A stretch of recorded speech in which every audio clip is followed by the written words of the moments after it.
The following days were eerily calm and peaceful. Parody and Cove stayed at Warhawk's Parliament building and kept a low profile. They'd heard that several mercenaries had been killed in conflict with Stephen and his team, including the alchemist. Head Senator Paxton had begun the process to replace Natasha on the front lines. The first step was to discuss the possibility with the higher-ups. Commander Damaris will lead the army.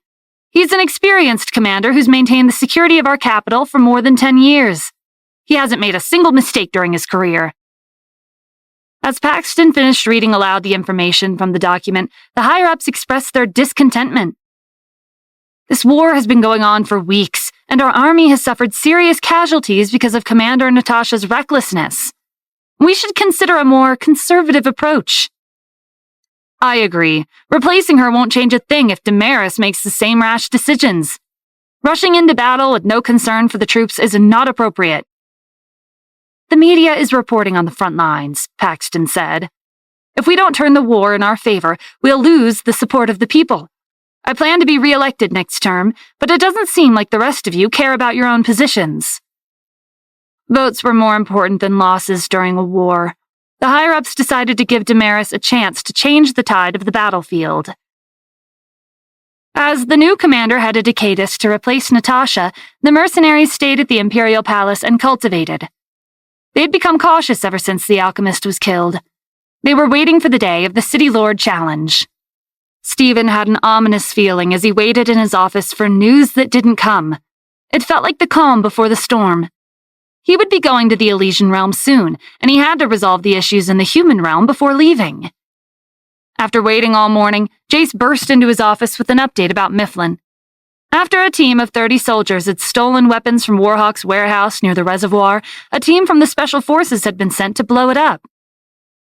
Warhawk and their allies' army wasn't a cohesive unit. Aside from the artificial soldiers, the others had different combat styles and military protocols. They weren't familiar with one another, and there was no teamwork. The Special Forces disguised themselves as part of Warhawk's army and sneaked into the warehouse. When they destroyed the weapons and equipment stored inside, the soldiers from the Allied countries came running. But because they hadn't known each other for long, it was hard to tell friend from foe. The Special Forces escaped safely, and the U.S. aircrafts followed up with bombs. Warhawk and their allies' army had lost around 20 to 30,000 troops. What does Warhawk's Parliament think? Stephen asked. The longer the war goes on, the more people will oppose it, Jace said. Warhawk is wasting resources on a war with no benefits. The higher-ups' position depends on the public's support, and it's possible they'll vote to end the war soon. Spread the news of our recent battle in Mifflin to the media, Stephen instructed. We won't have to wait long for Warhawk and their allies' army to run out of resources. The night after the warehouse was destroyed, the Allied army prepared to leave the villages. The commander of an unsetting Sun Empire's fleet, MacArthur, was having an emergency meeting with Brent Robinson and the 2 military advisors from Mifflin. How much food do we have left? If the conditions get worse, the soldiers from the Allied countries will leave and go home. It'll last for 5 more days at most, Brent said. We need to transport more resources from Mifflin's warehouses. The 2 military advisors from Mifflin couldn't make the decision on their own. They returned to the capital to request assistance from the king, but they weren't hopeful. They hadn't won a single battle. All they'd done was waste resources. Prolonging the war wasn't worth it. As expected, Mifflin's king was furious. What do you need resources for? You haven't made any progress. We're spending so much money for nothing. The 2 military advisors tried to calm him down. MacArthur and Brent are in charge. Their forces make up most of the army. We've made all these preparations. We can't back down now. The officials in the room expressed their opinions. They were divided into 2 factions. One side supported the war, while the other advocated for peace. Both factions prioritized their ambitions and interests. They didn't care about the people. Some of the officials owned military enterprises. The more intense the war, the more money they earned. Other officials owned consumer goods and service companies. They needed a peaceful environment to profit. Look at the data. The U.S. Army is much stronger than Warhawk and their allies. It's like tossing stones at a boulder. The only thing Warhawk has done for us was send those two martial artists as reinforcements when the war first started. After they destroyed the U.S. fortress in the Aratai Mountains, we've never seen them again. It's not clear if they're really allies. This war is a lost cause. We should find an opportunity to negotiate with the U.S. instead. Voices of opposition sounded from the crowd. The officials who'd supported the war and justice began to criticize the officials who'd just spoken. There's no turning back once the bow is drawn. The U.S. is invading our country, and it's our duty to fight back. If we let them do as they please, we'll lose the people's trust and support. This will shake the foundation of our nation. Warhawk and their allies are at a disadvantage right now, but we're not certain if the U.S. is really stronger than them. Those two martial artists weren't just for show. What if there's more of them? If we give up now, we'll never know. Mifflin's king calculated the pros and cons in his mind. Warhawk, their allies, and the two mysterious martial artists were strong. They just might have what it takes to take down the U.S. If Mifflin lost the war, this would become a lashing stain on their country's history. The reputation of the royal family was important. They could keep providing Warhawk and their allies' army with resources, but not for free. Tell Brent Robinson that if he wants our resources, Warhawk will have to send weapons, equipment, engineers, and assembly lines to upgrade and modify our heavy industries. We have rich mineral resources, and they have advanced technology. If they upgrade our factories, we can supply the products we produce to maximize our efficiency. If they refuse, we cannot continue our cooperation. As the conflict on the eastern and western fronts died down, Fiona and Thierry's clone urged Stephen to go back to the Elysian realm. Before the City Lord Challenge began, they needed to gather information about the participants. A high reward enticed all kinds of strange cultivators. They needed to understand their skills and their weapons of choice. Before leaving, Stephen went to say goodbye to Ren's students. After the battle with the mercenaries, Ren had sent them back as a precaution, but there was a limit to how long they could stay. The spiritual energy in the human realm was limited, and it wasn't a suitable environment for them. Are you really going back to the Elysian realm for the City Lord Challenge? Emmett asked. You made an enemy of the Mercenary Guild's alliance, Seth added. They'll try to get back at you during the challenge. I know it'll be risky, but I'll be participating with the beasts from the Asura realm, Stephen said. We'll get rid of some of the more dangerous participants and leave the rest to the Sullivan family. What about you two and the others? How long are you going to stay here?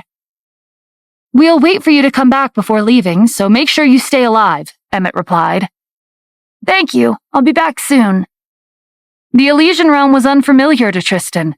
After his prolonged sleep in the nether graveyard and switching to another body, his cultivation was limited. He had the experience and knowledge of an ancient martial artist, but he would never be an ascender. He'd insisted on following Stephen to the Elysian realm. Thierry was his teacher, and he couldn't abandon him. Tristan became a stowaway, just like Stephen and Liam had in the past. The picturesque city, the bustling crowds, and the abundance of spiritual energy in the air seemed like a wonderland, but the auras the cultivators emitted were like an unshakable mountain that brought out fear in Tristan from the bottom of his heart. Their cultivations are insanely high. You're safe in the cities, but don't go around stealing things, Stephen warned. Fiona left to check on her family. During the past few months, they'd spent a large amount of money to recruit strong cultivators from across the realm to participate in the City Lord Challenge and push out the real participants. Stephen took Tristan and Thierry's clone to the Dragon Clan's castle to visit the prophet. As they walked through the forest, he caught a glimpse of Asuras through the trees. When the Mystic Covenant sent a team to the Asura realm to mediate the conflict, Killian had agreed to expand the Asura's territory, but not by much. The Asuras were forced to send some of their people to the Mystic Covenant to stay. The Asuras recognized Stephen right away. They set down their work and surrounded him. Their auras spread through the forest, scaring away the animals and beasts. It seems enemies are fated to run into each other no matter where we end up. There are no rules beyond the cities. Fighting is allowed. Didn't you know that? Let's settle our grudges today. The Asuras drew their weapons and lunged. Tristan and Thierry's clones hid in the forest and watched. They had no intention of joining in a pointless fight.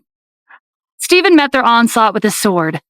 The shockwave from the collision shattered the boulders in the vicinity and rustled the trees. If it weren't for the Asora's high defenses, they would have sustained internal injuries. Stephen swung again.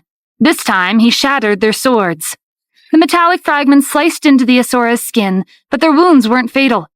It would be a good look to walk into the Dragon Clan's castle with blood on his clothes. He also didn't know if the Asora King was nearby. Recklessly killing the Asoras, even though they started the fight, wasn't a good idea. The Asoras scurried off, and the three of them continued down the path leading to the castle. The number of guards had tripled since the last time Stephen was here. He greeted the guards he was familiar with. "Why is security so tight? Did the Prophet leave on a trip?" "No, he's here. We've been told to stay vigilant." "What happened?" Stephen asked. "There are so many guards." "The Asoras came back to the Elysian realm. They're a troublesome group. Even the Prophet is annoyed by their presence." The Dragon Clan and the Asora King had some friendship between them. When the Asoras ruled the Asora realm, they didn't harass the members of the Dragon Clan like they did with the other beasts. Now that the Asoras were back in the Elysian realm, the Dragon Clan had returned to their favor and take good care of their new neighbors. The guards stepped to the side and let Stephen and his companions into the castle. They weren't the first visitors of the day. The Prophet had many distinguished guests in the past week. The City Lord Challenge was fast approaching, and everyone wanted a divination. "Your future is always full of trials and danger. Why can't you settle down and cultivate like everyone else?" If these words came from anyone but the Prophet, Stephen wouldn't have taken them seriously. Ever since he ascended, every day was a life-and-death battle. In the world of martial arts, danger was unavoidable. But as the Prophet, his divinations always came true, one way or another. "The truth is, I've made an enemy out of the Mercenary Guilds Alliance. The issue with the Ancient Cultivator still hasn't been resolved, and I'll be participating in the City Lord Challenge soon," Stephen admitted. "It's been a long time since I joined the Mystic Covenant, but Ren is the only elder who's on my side. Sometimes I had to look elsewhere when I needed assistance. I'm acquainted with the Sullivan family. They helped me out in more ways than one, and I'd like to repay them. The same is true for Tristan and Thierry." The Prophet fell silent, pondering Stephen's rushed summary of what he'd been up to and his future. It was dangerous, but not to the extent where he'd be killed. His fate depended on his decisions. Whether you can help the Sullivan family or not will depend on luck. As for the Astral Thief, that will also depend on luck. You've met Luciano before. He doesn't like to kill, but he's fond of trials. If you want something from him, you'll need to accept his test and make an equal exchange. Stephen hadn't forgotten the risks he took when he was at Luciano's residence. If he consumed a strange herb with unusual side effects, he easily could have ended up like Thierry. Thierry had lost some of his memories, but his cultivation was still the same. He had value, and Luciano would never let him go without a fair exchange. "What about me?" Thierry's clone asked. "My cultivation is almost the same as the real Astral Thief. Will Luciano accept me as an exchange?" "That will depend on if he's interested or not," the Prophet said. "To be honest, there's a low chance of success." The Prophet and Luciano had been acquaintances since ancient times. They'd fought many battles together, and they also had a deep understanding of each other's personalities. Luciano kept Thierry around as a gardener because he caused trouble wherever he went with his thieving habits. A forced retirement benefited Thierry more than anyone else. If he continued with his Astral Thief career, his enemies would have tracked him down and killed him one day. A dark look crossed Thierry's clone's face. "If he refuses, I'll destroy his residence and his garden." He'd been created with a mission, and he had to fulfill it no matter what price he had to pay.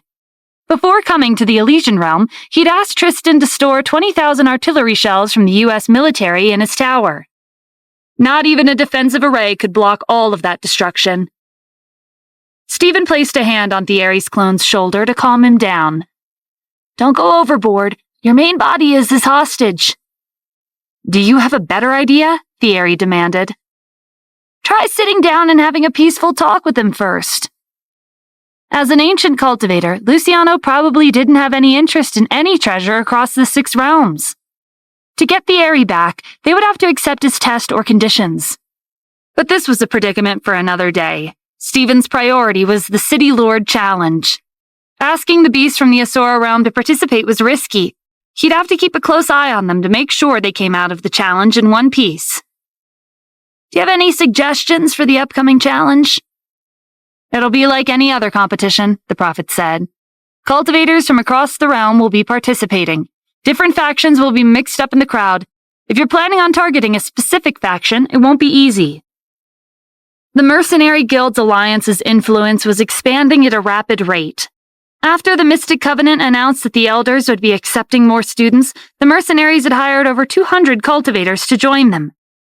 The 3 guild leaders were on the observation deck of the headquarters' top floor to discuss recent unexplained events. Our alchemist was killed in the human realm recently. I don't know where I'm going to find another one. They're hard to come by. The human realm is a lower plane, but so many of our members have died because of Stephen. We just need to be patient until the City Lord Challenge. The Sullivan family doesn't have too many people on their side. Stephen is participating in the challenge for them. He'll be the first participant we kill. The 3 guild leaders would have sent the ancient cultivators to take care of it, but they were still recuperating. The Falcon Guild leader had sent her student, Monica, to visit them once a year. She'd offered many deals in exchange for the strengthening liquids formula, but Nadorun turned her down every time. They don't know how to return favors, the Falcon Guild leader grumbled. If we didn't help them, the Mystic Covenant would have killed them. We can't rush into things. If we push him too hard, he could change one ingredient and one step of the formula and turn it into a poison before giving it to us. We'll have to keep supporting him for the time being. I don't know how long we'll have to keep this up. Nadorun and his team had built houses from stone on the hill shrouded by miasma during their recuperation. They were almost fully recovered. The formula for the strengthening liquid was priceless. He couldn't give it away on a whim. The position of City Lord was tempting for many cultivators across the Elysian realm. Nadorun was no exception. During his team's recuperation, they'd brewed the strengthening liquid with the ingredients they'd gathered. Their goal was to find a cultivator with a profound cultivation base, control his mind and unconsciousness, and give them the strengthening liquid to enhance their body. Their puppet would then participate in the challenge and help them win. Nadorun and his team were discussing their ideal candidate. The strongest cultivators in this realm are members of the Mystic Covenant. Their elders are famous for their talent and abilities. We could try to exert our influence over them, but they won't submit completely. If we make a mistake, we'll be found out. We can go to another realm to look for someone suitable. There's no time for that. Nadorun's team debated for a while and settled on 2 options. The first was to attack the Infinite Prison, save a group of criminals with high cultivation, and change their appearances and identities to prepare them for the challenge. The second option was to go back to the Holy Ruins and search for half-dead cultivators from the ancient war who'd managed to survive all these years. If they saved them, they'd be more likely to join their team. Whichever option they went with, the risks would be high. The Infinite Prison is more than 10,000 miles away from the Haven Domain. I've never heard of anyone leaving once they go inside. The martial arts factions have chosen their strongest members to guard the prison. Searching aimlessly in the Holy Ruins isn't much better. It's right below the Haven Domain. The Mystic Covenant may have set up another defensive array. We escaped because the array was weakened after so many years, but we won't be so lucky next time. When they first woke up from their hibernation, they sensed the presence of other cultivators buried beneath the ruins. They were survivors of an ancient war, abandoned by their allies. Thousands of years had passed, and the world had forgotten about them. Their identities wouldn't be a problem like the prisoners, but there was no telling who was buried in the ruins. Nadorun wasn't confident he could defeat them if they turned out to be aggressive. We should check out the prison first. Should we ask the mercenaries to back us up? No, they have a connection with the Mystic Covenant. They won't agree to help us break the criminals out. They've been monitoring us for the past few months. This is our chance to lose their tail. For the rest of the day, Nadorun reached out with his aura, searching the hill for the mercenary spies. In the dead of the night, a black whirlwind surged around the stone houses and turned them to rubble. The mercenary spies were stunned. They ran over to check on Nadorun's team, but they were gone. Stephen took Tristan and Thierry's clone to the Haven Domain after visiting the Prophet. The teacher and student pair of thieves had to disguise their appearances and their auras to avoid having their identities discovered. Stephen booked a room at the hotel closest to the Mystic Covenant's headquarters for them. "Don't run around. You're both wanted fugitives, and there's a very generous reward for your capture. I can't protect you if the faction finds out you're here." The Ares clone dismissed his concerns. "I have memories about the Mystic Covenant and the enemies I've made. I'll avoid them." "All right. Be careful." With them settled, Stephen headed to the Mystic Covenant's headquarters to visit Ren. He felt the tension in the air as soon as he set foot in the building. Members of the faction were coming and going with solemn expressions. Just when he was looking around for a familiar face to ask them what happened, Yvonne skipped down the corridor and greeted him. "My mysterious fellow student has finally appeared. I see you one day and you vanish the next. Where did you go to kill time?" "I had important things to take care of." Stephen lowered his voice. "What's going on? Why does everyone here look so serious?" "The City Lord Challenge for Minori City and Seaflower City has officially been announced. Some of the members are interested in becoming a City Lord. According to the Elysian Realm's rules, the management rights of a martial arts faction aren't allowed to coincide with the cities. The faction members who chose to participate in the challenge will have their status lowered in the faction, and those who actually become City Lords will be kicked out. Everyone is debating whether they should risk their status and participate or stay out of it." This weird rule caught Stephen off guard. If he participated in the challenge, what would happen to his position in the Mystic Covenant? Why did they implement that rule? To prevent a martial arts faction from expanding their influence too much. If their members start to become City Lords, the factions will eventually have as much authority as a domain. This rule also prevents large-scale wars from breaking out. The human realm was the perfect example of what Yvonne was describing. Each state had their own management system. If one of them wanted to take over the country, it wouldn't be that easy because each state was independent of the other.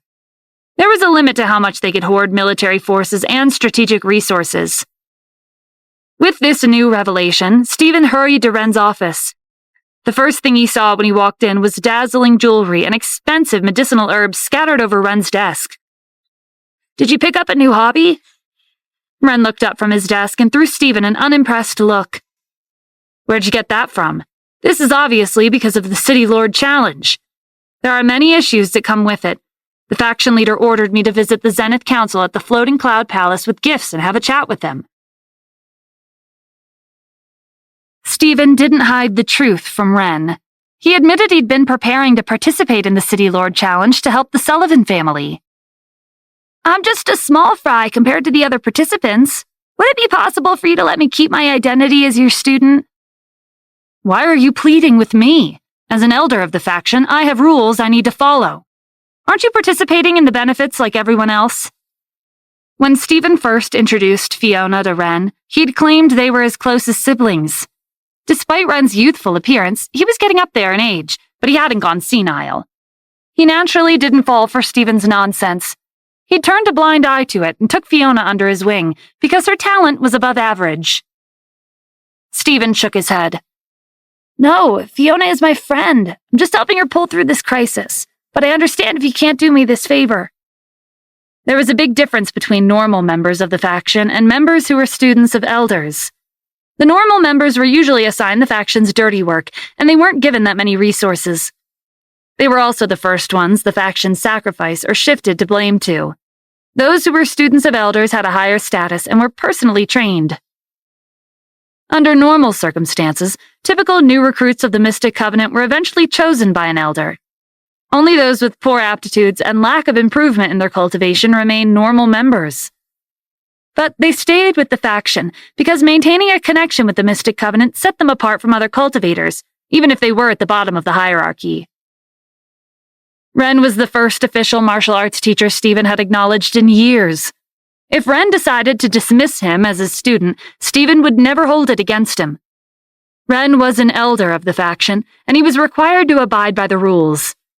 He'd helped him out on numerous occasions with nothing in return. Stephen owed Ren more than he would ever be able to repay. Ren stood up and began to organize the jewelry and herbs on his desk. "I'll have to remove your title as my student when you participate in the challenge. You'll become a normal member, but I'll take you under my wing again after it's over." "Thank you, Mr. Wren," Stephen said sincerely. "I'll never forget this." You don't have to be so nervous about the rules. There are always loopholes. During my time with this faction, I've gotten to know several members of the Zenith Council. I'm an elder, but my authority is limited. You can go to them if there's ever a time I can't help you. The martial arts factions maintained a neutral attitude towards members who planned to take part in the challenge, but nothing was ever black and white. There were some elders who provided their students with assistance in secret. It was like an investment to increase their students' chances of becoming the city lord. Wren decided to bring Stephen with him to broaden his horizons. The Zenith Council was an administrative organization that presided over the martial arts factions. They had a responsibility to implement rules and regulations and mediate conflict across the realm. They were similar to the highest management of a country. Depending on the faction's strength and size, they each had around 1 to 3 well-respected elders among the Zenith Council. Decisions in the organization were made through voting. "It sounds like a prestigious organization. Why didn't the Mystic Covenant send you to join them?" Stephen asked. "My cultivation isn't high enough, and I don't have enough experience. The Zenith Council members have worked with martial arts factions for much longer than I have. Most of their cultivations have reached a bottleneck. Joining the council is a way to avoid their responsibilities and their factions and focus on cultivating. The council members don't have much to do unless there are important events they need to handle, like the City Lord Challenge. To become a member, the Falcon leader has to recommend you." The Zenith Council resided in the Floating Cloud Palace. There weren't that many people who knew where it was. When Wren finished loading the car with gifts he'd packed, Stephen followed his directions and drove north to the Haven Domain. They went as far as they could. When the road vanished into ice, Stephen became Wren's bag carrier. Wren stacked and piled the boxes on his outstretched arms and led him in the dense forest of bare trees. As they walked, Stephen looked up. He didn't see any buildings or people at the summit. "Are we going the right way?" "The Floating Cloud Palace isn't at the top of the mountain. It's in the clouds. During the ancient war, there were some places where the damage to space couldn't repair itself. The sky above the mountain is one of them. A group of cultivators used special stones with unique attributes to repair the cracks, and their later generations built a palace with the rest of the unused material." Stephen remembered the Nuwa clan. The members possessed the ability to repair spatial cracks. He wondered if the mysterious group of cultivators had a connection with the Nuwa clan. Stephen looked up again and spotted an unusual cloud. It resembled a plate that had been carefully carved to remove the edges. It blended in with the rest of the clouds, but the more he looked at it, the more artificial it seemed. Normal clouds were fluffy with no defined shape, but this particular cloud was somewhat structured. Stephen reached out with his aura and almost lost his footing on the incline when a sharp pain tore through his mind. He felt like a pot of boiling water had been poured into his brain. Wren steadied him in the gift boxes before they could tumble off the mountain. "Hasn't anyone ever taught you to contain your curiosity? Your cultivation is too low for your aura to breach the palace. Take this as a lesson, and don't do something like this again. You won't sustain physical injuries from the backlash, but the damage to your mental energy can be severe." Wren drew a symbol on the ice with the tip of his sword. The ground began to crack, and the platform of ice beneath his feet rose into the air. "Are we prohibited from riding beasts into the clouds?" Stephen asked as they ascended into the sky. "Not necessarily. The symbol I drew is an entry pass. If we fly or mount a beast, we'll be struck down as enemies." The higher they went, the higher the pressure became. It had far exceeded the limits that a human body could withstand. Stephen was an ascender, but even he felt slightly uncomfortable. Fortunately, the discomfort didn't last long. When the platform of ice reached the artificial cloud in the sky, a strange palace came into view. It was fluffy and white like a cloud. It looked like cotton candy. 3 middle-aged men with a sagely demeanor appeared in front of Stephen and Wren.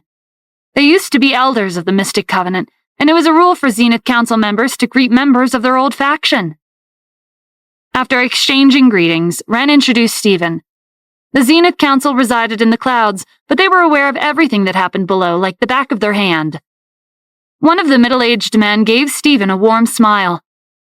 "My daughter has told me a lot about you.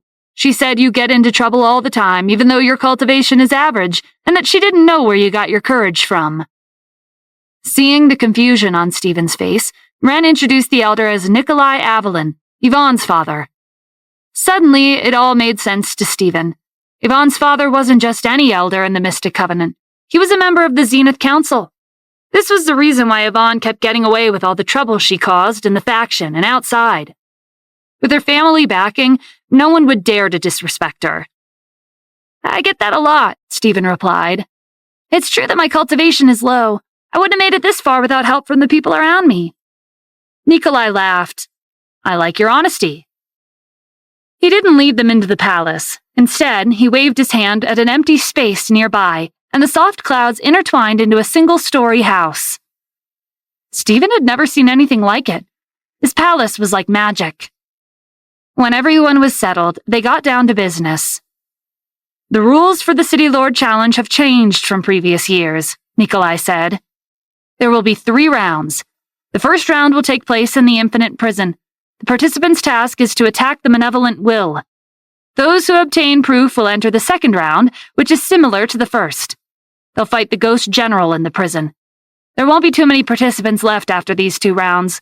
The rest will fight each other in the arena. The Infinite Prison had been built in the polar domain.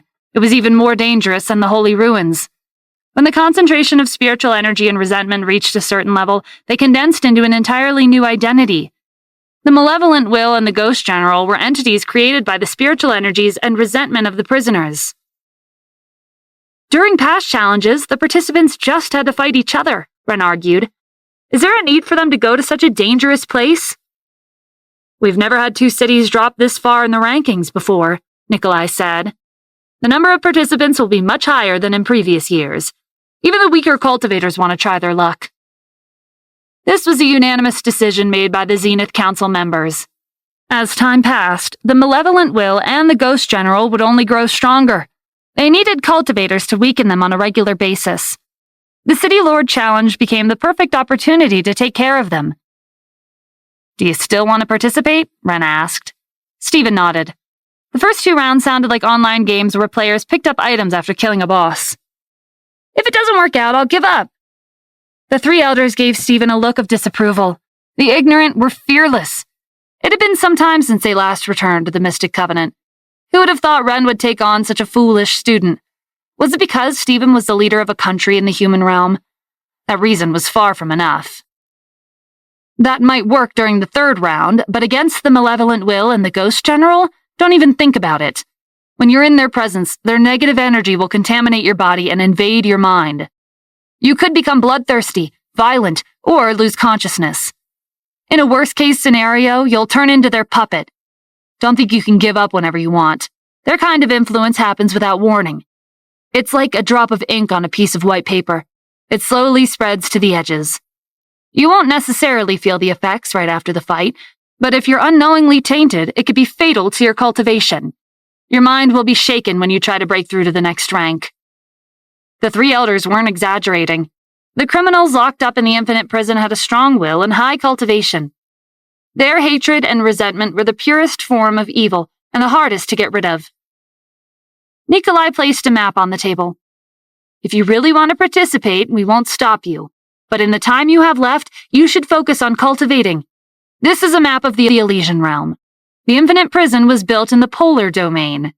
It was a normal prison in the beginning, but as the prisoners' malice and resentment tainted their spiritual energy in the air, it attracted the dangers of nature, like poisonous insects, skeletons of fallen cultivators, and even ancient plants. The degree of danger had exceeded Stephen's expectations, but he'd promised Fiona he would participate, and they'd already come up with a whole plan. He couldn't turn back now. Hypothetically speaking, if the negative mental interference only affects regular cultivators, will the Asura or the beast from the Asura realm get stronger? It's possible. The origins of the 2 species stem from evil, Nikolai explained. They might be able to absorb the negative energy and use it as their own. We've never had visitors of another realm participate in the challenge. Did something happen? No, it was just a wild and imaginative guess. Stephen couldn't tell them about how he was planning to use the Asuras to deal with the malevolent will and the Ghost General. The elders didn't seem fond of underhanded tactics. Stephen memorized Nikolai's map. Ever since he ascended, he'd mostly traveled across the sky and haven domains. and even then, he wasn't that familiar with them. The rest of the domains were a mystery. He was grateful to Wren for bringing him here. He was originally planning to buy information at the Amethyst auction house. They had multiple branches across the realm. Their branches in the Haven domain had made a lot of profit lately. They collected information from cultivators who'd participated in past challenges and sold it to participants who were interested in competing for a City Lord position. Even if the cultivator who'd offered up the information was proven afterwards that they'd lied about participating in the challenge, that had nothing to do with the auction house. Their job was to obtain and sell information. Ensuring credibility was not their responsibility. On account of your friendship with my daughter, I'll give you a few words of advice, Nikolai said. In group battles, the timing of your actions is important, especially when the competitors aren't familiar with each other or hold grudges against one another. As someone with a lower cultivation, no one expects you to contribute. Staying at the back and attack when the target is weakened. Letting the experts take the lead was what Stephen did best. After ascending, he wasn't qualified or expected to resolve any situation when fighting was involved. The elders wrapped up their conversation about the City Lord Challenge and moved on to more lighthearted topics. They reminisced about the past and chatted about their families. When the sky began to darken, Wren and Stephen took their leave. The Infinite Prison is far from the Haven domain. If you want to make it in time, you should leave within 10 days. Emmett, Seth, and my other students will stay in the human realm and make sure nothing happens. Thank you, Mr. Wren. Stephen was touched. If he ever were kicked out of Mystic Covenant, Wren and his students would be the few people he would miss. The first 2 rounds of the City Lord Challenge weren't limited to the arena. They'd be held in the Infinite Prison. The earlier Stephen went to check it out, the more information he'd be able to collect before the first round began. He and Wren went their separate ways when they reached the foot of the mountain. Stephen was participating for the Sullivan family, so he'd be going with Fiona. Spectators weren't allowed to support the participants. He decided to leave Tristan and Thierry's clone at the hotel while he went to the prison with Fiona. Stephen tried to contact her with the Mystic Covenant's token, but she didn't answer. She was probably busy with city affairs. When Minori City was almost destroyed by Nadorun's meteors, local and external wealthy families had visited for business opportunities. There was a lot to take care of before the challenge began. At Minori City's gates, Stephen showed the guards the token. They treated him like an esteemed guest and escorted him to the Sullivan family's mansion. The City Lord has been waiting for you. He's determined to win the challenge. In the meantime, he's doing his best to rebuild the city as much as he can. Knowing that Dante wasn't dispirited about Minori City's rankings boosted Stephen's confidence, but on his way to the mansion, the streets looked a little desolate despite the renovations. Most people didn't think the Sullivan family would win the City Lord Challenge. They couldn't snag the position on their own, so they'd form teams to get through the initial phase of the challenge before fighting it out during the latter half. Going around in teams would help them preserve their energy and maintain their condition. Dante had asked his staff to prepare a table of fancy dishes for Stephen. You don't need to be so polite, Mr. Dante. We'll be participating in the challenge together. Dante sighed. I don't know how many days I have left as a city lord. I've finished my work for the day, and I have nothing else to do except ease my worries with wine. Fiona joined them in the dining hall and explained that she'd hired 30 cultivators at a high price to help them during the challenge. With the number of skilled cultivators participating, they probably wouldn't be able to do much. As for the beasts from the Asura realm that Stephen had recruited, the Sky Lion would divide their numbers and head to the Infinite Prison in 2 groups. There were 100 of them in total, and their task was to help Stephen pass the first 2 rounds. As Stephen poured himself another glass of wine, he told Dante and Fiona that this year's challenge would be different from the past. There were 3 rounds, and the first 2 would take place in the Infinite Prison. The 2 of them had heard about this prison before. Some of the criminals detained were even stronger than Nadorun's team.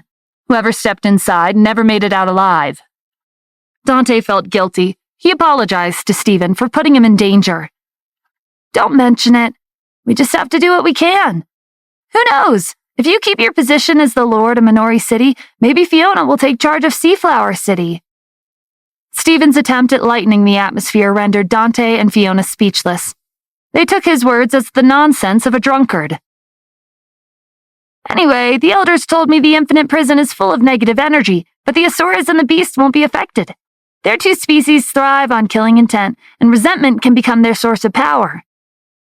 Fiona's eyes twinkled. Does that mean you're confident in passing the first 2 rounds? I won't know until I'm there.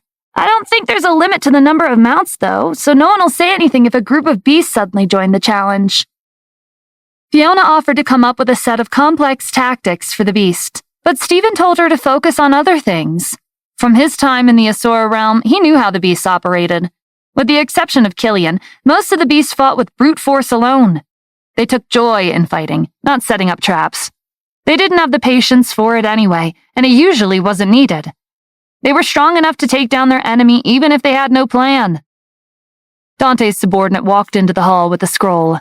There was a long list of participants for the challenge. The names included mercenaries, members of martial arts factions, and wealthy families. Dante recognized them. Most of them were famous cultivators in the realm. Stephen went over and saw the advisor of the Thousand Hands Guild on the scroll.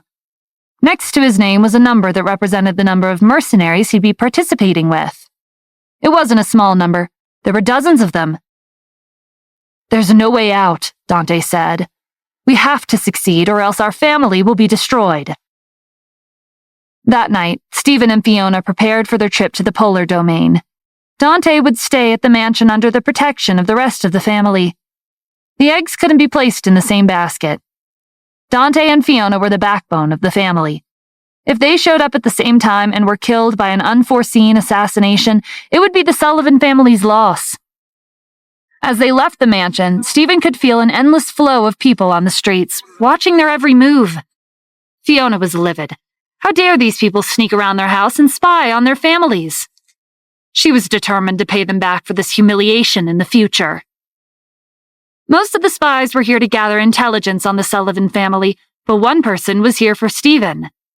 The student of the Falcon Guild's deceased chief intelligence officer, Tobias, was watching Stephen and Fiona with his team of mercenaries. He was here to take revenge for his teacher. Are they really going to the infinite prison alone? One of the mercenaries asked. That makes things easier for us, Tobias said. We'll wait for them to get to the wilderness before attacking. Fiona's head will earn us a hefty reward. The mercenary guilds had been receiving a long list of missions to assassinate the members of the Sullivan family. To ensure their victory, some of the wealthier participants wanted to make sure that none of the Sullivan family cultivators would set foot in the arena. An anonymous reward had been issued by the Amethyst Auction House. The lines of good and evil were blurred among cultivators in the Elysian realm, but there was a clear difference between the weak and the strong. There were those who incited public anger, like the Astral Thief, and others whom the public sought to take down, like the Sullivan family who let Minori City's ranking drop to the bottom. As Stephen and Fiona walked past the city gates, they felt a number of eyes on them lessen, but there were still many people watching them. Fiona clenched her fists. The City Lord Challenge hasn't started yet, but they're already looking for a fight. Calm down. Maybe they're trying to intimidate us. We need to conserve our energy as much as possible. Stephen opened the door to a purple luxury car. Dante had prepared it for them. It could go as fast as 280 miles per hour. They climbed inside, and Stephen accelerated down the road, reaching 100 miles in 3 seconds. Their backs pressed against the seats as they sped towards the polar region. The roads alternated from crowded to desolate. There were people out to get them, even in the middle of nowhere. Are you going to let them be? Fiona asked impatiently. It's getting late, Stephen said. I'll drive us to the nearest city and we'll find a hotel to spend the night. Tomorrow we'll find a way to sneak out of the city. He'd made up his mind to avoid conflict as much as they could before reaching the infinite prison. He didn't know how many cultivators were lying in wait. If they cleaned up wave after wave, there'd be no telling if they would make it to the prison in time. The Sky Domain was located in the east. To reach the Polar Domain in the west, they'd have to pass through the Haven Domain at the center. Stephen didn't drive in a straight line. He took detours and obsolete roads to get to Eternal Day City in the Scarlet Sun Domain in the south. The energy crystal fueling the engine is thousands of times stronger than gasoline, Stephen observed, driving past the city gate. The human realm's technology is fancy, but the Elysian realm's has higher output. Stephen pulled up to the entrance of a luxury hotel and booked 2 adjacent rooms on the top floor. The expenses were paid by Fiona. Despite the predicament in Minori City, her family was still wealthy. On their way to the top floor, Stephen couldn't help but admire the scenery outside the window. Fluorescent lights illuminated the city. It was even brighter than the sun in the daytime. This must be how Eternal Day City got its name. In this city, the sun never set. He couldn't sense the cultivators tailing them anymore, but that didn't mean they weren't there. There were so many cultivators in the city that they might have blended in with the crowd. The most convenient way to lose them was to mount a beast, but flying was prohibited in the cities. If they took a detour to sneak out of the city, it would take too long for them to get to the prison. "How are we going to leave the city without being seen?" Fiona asked. "We can hire a reliable merchant group to transport us past the gate. We'll plan our next route after making it out." Hiring a caravan became Fiona's responsibility. Money wasn't a problem for her, and her family background made her credible. Tobias and his team of mercenaries arrived outside Eternal Day City half an hour after Stephen and Fiona. They stared at the gate instead of going in. There were millions of cultivators in this city, and it would be impossible to find them. It'd be easier to guard the entrances and exits and ambush them. As Tobias's team split up and left him alone, he took out an identity token from the Falcon Guild. A beautiful woman was reflected on the smooth surface. It was the Falcon Guild leader. "You've been tracking them for hours. Any progress?" "Stephen and Fiona are spending the night in the Eternal Day City. If they leave tomorrow, they'll reach the prison in 3 to 4 days. The Falcon Guild leader didn't care about the chief intelligence officer's death. Becoming a mercenary was a dangerous profession. Sudden partings were common. She cared more about the intel she'd received an hour ago. NATO-Run's team had been sighted near the polar domain, and she needed to confirm the claims. "Monica's on her way. She'll meet up with you before dawn. Find an opportunity to kill Stephen or Fiona on the road. If it doesn't work out, prioritize NATO-Run's team." As the student of the Falcon Guild leader, Monica was one of the strongest mercenaries in the guild. She was frequently sent on risky missions, which she completed without fail. She would be participating in the City Lord Challenge. It had become a secret competition between the 3 guild members. The mercenary who took over the City Lord position would be helping their respective guild break the current balance in the hierarchy of the Alliance. The guild who won would have more authority, and from there, they would gradually turn the other 2 into their subordinates. The lights in Eternal Day City were bright, making it impossible to see the stars in the night sky, but Tobias somehow found himself dozing off. He fought to keep his eyes open. Just when he was about to fall asleep, someone appeared in front of him. His eyes flew open in alarm. It was Monica.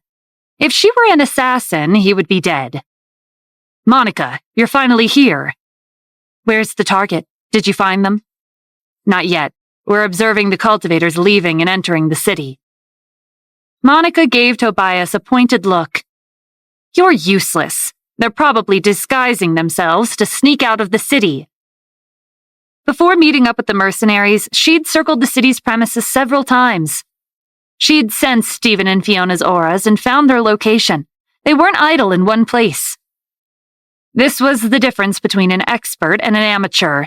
Tobias and his team took Monica's criticisms in stride. She was the guild leader's student, and it was a given that they had to treat her with the utmost respect. But they were also afraid of her. She was moody and cold-hearted. She could kill her fellow mercenaries without batting an eye if they got on her nerves. An inconspicuous truck stopped in front of the hotel.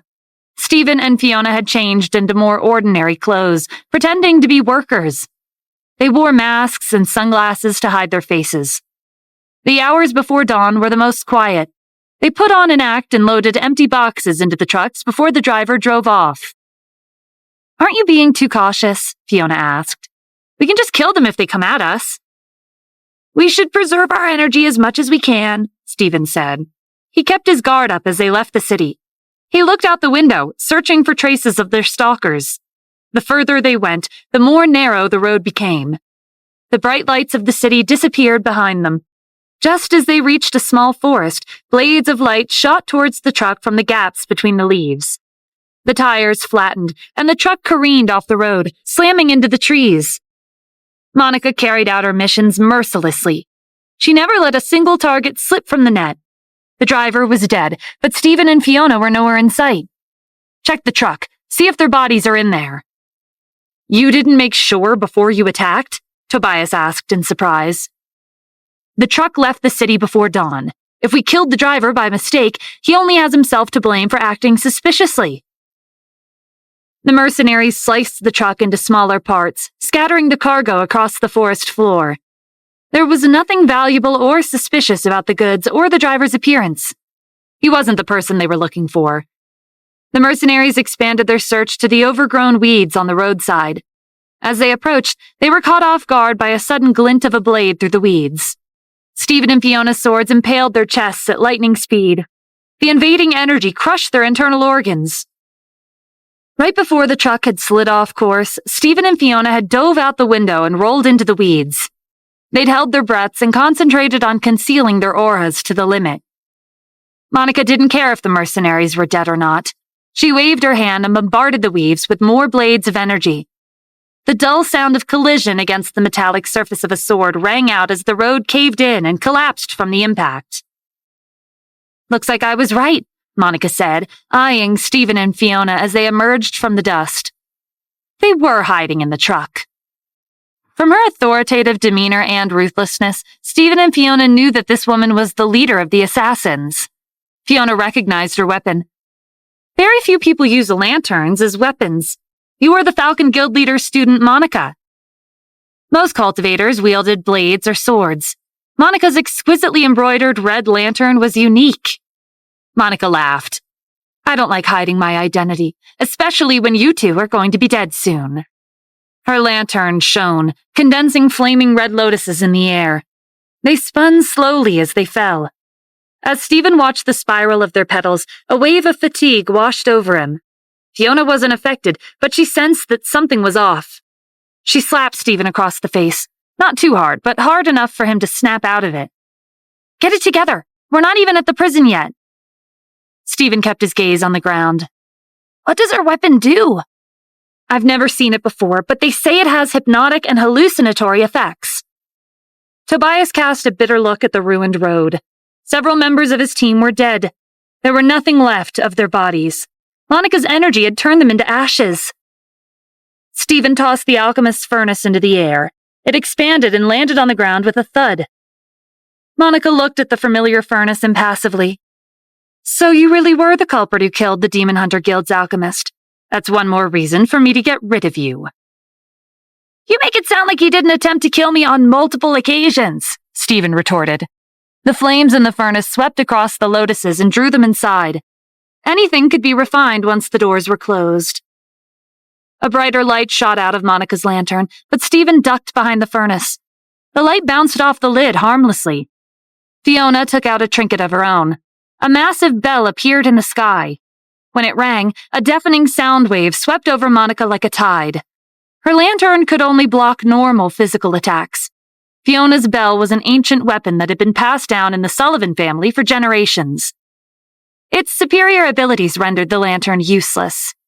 Tobias and the remaining mercenaries in their team rushed into the sky to destroy the bell, but the resonance from the sound waves made their weapons shake, and it took all they had to hold on to them.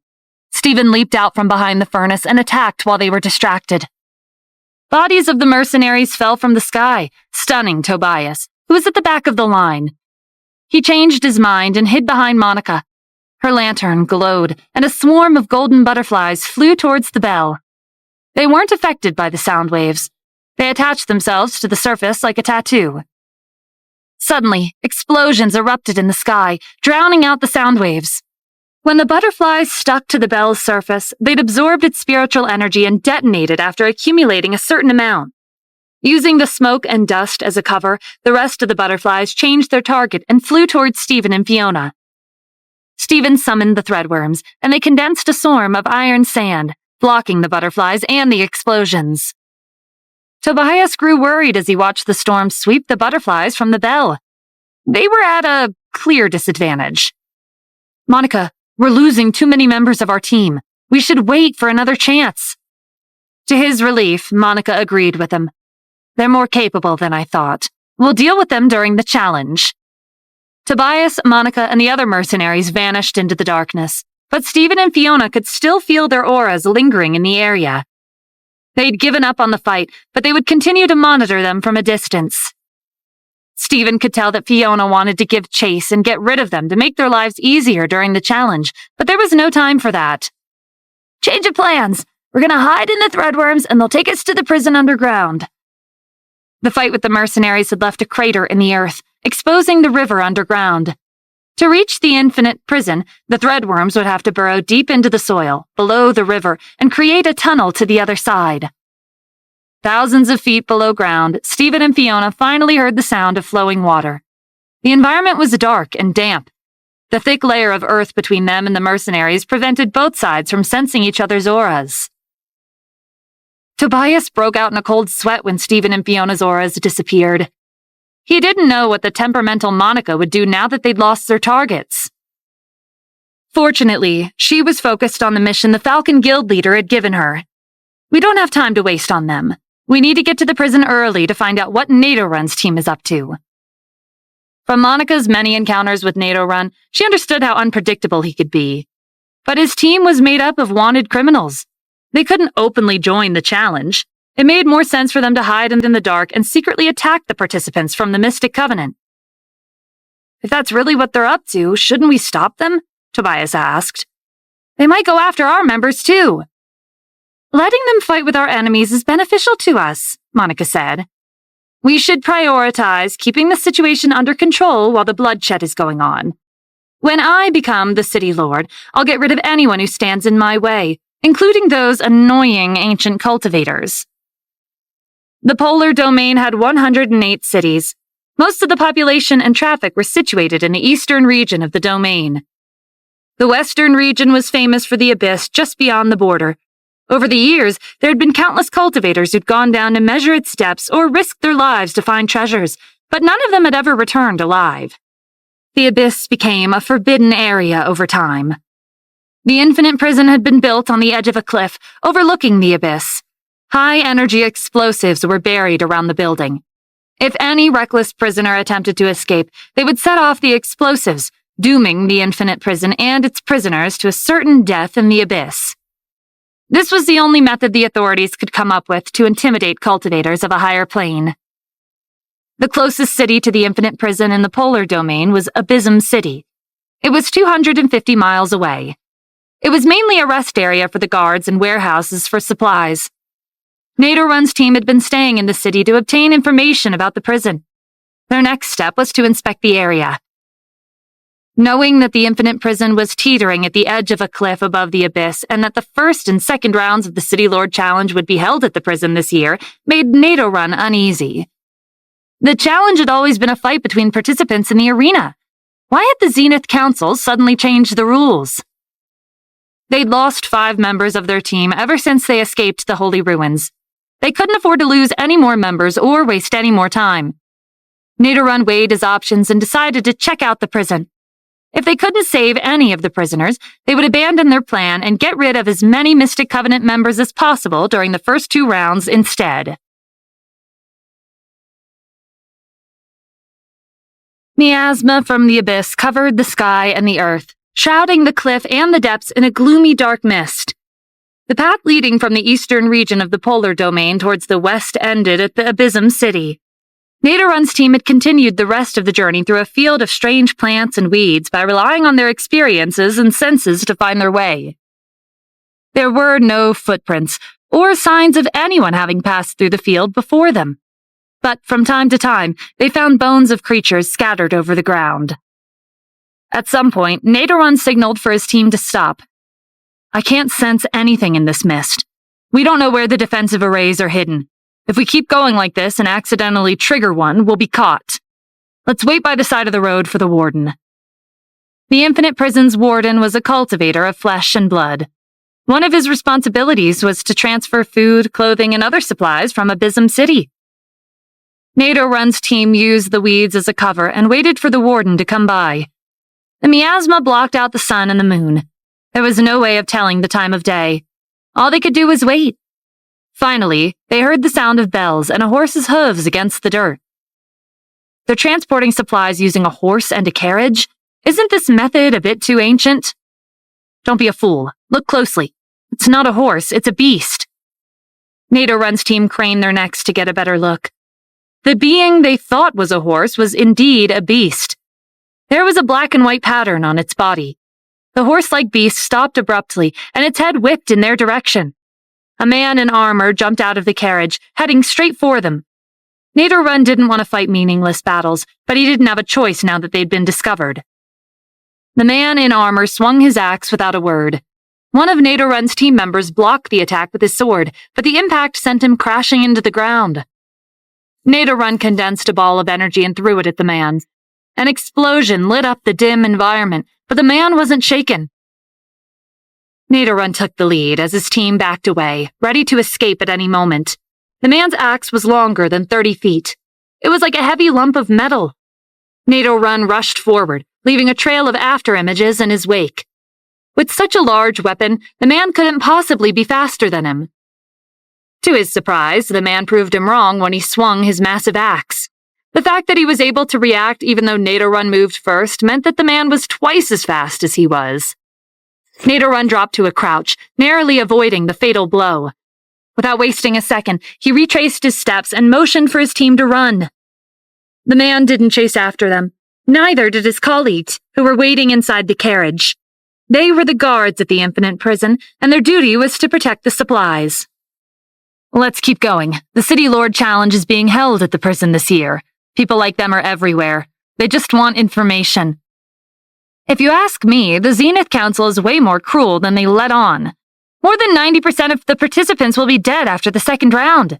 They don't have any experience with the Malevolent Will or the Ghost General. They don't know where to start. That's not our problem. With this many people passing through the Abysm City, they'll flood the city with wealth, and our living standards will skyrocket. The guards continued their journey to the prison, not realizing that the cultivators they encountered were wanted fugitives. Abysm City had a population of 600,000 people, but during the past few days, there had been many visitors, including Stephen and Fiona. It had taken 2 days of travel underground with the threadworms before making it here safely. There are so many participants, Stephen said, looking around at the crowd. I didn't think there'd be this many people here this early. Fiona scanned the streets for a hotel. That's not important right now. I need a shower and a change of clothes. When they finally made it to a hotel and booked their rooms, they stayed inside, observing the city from their windows. Not long after, the Sky Lion came knocking on Stephen's door. The other beasts were hiding in the forest outside the city. Their journey to Abysm City had been smooth sailing. The cultivators they'd passed on the way had steered clear of their path. There weren't that many who had the courage to attack a beast unprovoked, who knew if it was wild or someone's mount. The Sky Lion let out a sigh at the view from the window. The scent of blood and evil in the air reminds me of home. The danger is lurking at every corner. It's exactly like the Asura realm. The Infinite Prison's Malevolent Will and Ghost General are our targets, Stephen said. Will their negative energy affect you and the other beasts? The Sky Lion leisurely laid down on the couch, looking much more relaxed than Stephen felt. Beasts are different from humans. We don't just cultivate. We have many ways of getting stronger, like devouring other creatures and absorbing their spiritual energy. But that's not all we absorb. Negative energy like hatred, resentment, and grudges before death, we take it all in. They fill our stomachs and help us develop and evolve. The streets were crowded with visitors, attending performances and festivals. These festivals had been arranged by the Lord of Abysm City. The city was located on the edge of the western region, and it was a corner that was forgotten by the world. The City Lord couldn't pass up the publicity opportunity now that the Infinite Prison had become a venue for the challenge. Cars and other vehicles were forbidden from passing through the streets around the City Lord's mansion. His subordinates had set up tables and chairs and hired renowned chefs from other cities to hold a celebration. Every visitor to the city was welcome to sit down and have a free meal. Stephen drew the curtains. The noisy environment made him more tense. Why did you close the curtains? The Sky Lion asked. Don't humans like festivities like this? That's just what it looks like on the surface. Walking around out in the open makes you a target. I don't see any familiar faces. Our enemies are hiding across the city and waiting for us to let down our guard." There were many participants who'd set up camp outside the city. They'd uprooted the plants and trees to widen their view and prevent others from sneaking up on them. The medical centers were packed with wounded visitors who'd either gotten into a fight with other participants or went to the prison to gather information before the first round. The guards weren't the only reason that made the prison so dangerous. Beasts would often crawl out of the abyss and wander the premises. No one knew where they came from or what was at the bottom. When the Sky Lion heard about this, he jumped up from the couch and raced out the door, eager to get to the bottom of the mystery despite Stephen's warning. He flew as close to the prison as he could without being spotted. After making sure that no one was around, he landed quietly in the weeds and peered into the gaping depths from the edge of the abyss. He couldn't see past the miasma, but he felt a chaotic swirl of energy below. He wondered if there was a spatial rift at the bottom. As the Sky Lion reached out with his aura to sense the presence of other beasts, he felt a chill run down his spine. Someone was staring at him from the depths of the abyss. An enchanting voice echoed in the darkness. "Friend from a faraway land, don't leave so soon. Let's get to know each other." The voice was hypnotizing. It scrambled the Sky Lion's mind and dulled his senses. Dozens of tentacles extending from the miasma surrounded him, cutting off his escape route.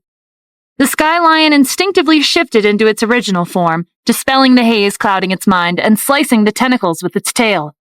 Chunks of flesh fell to the ground.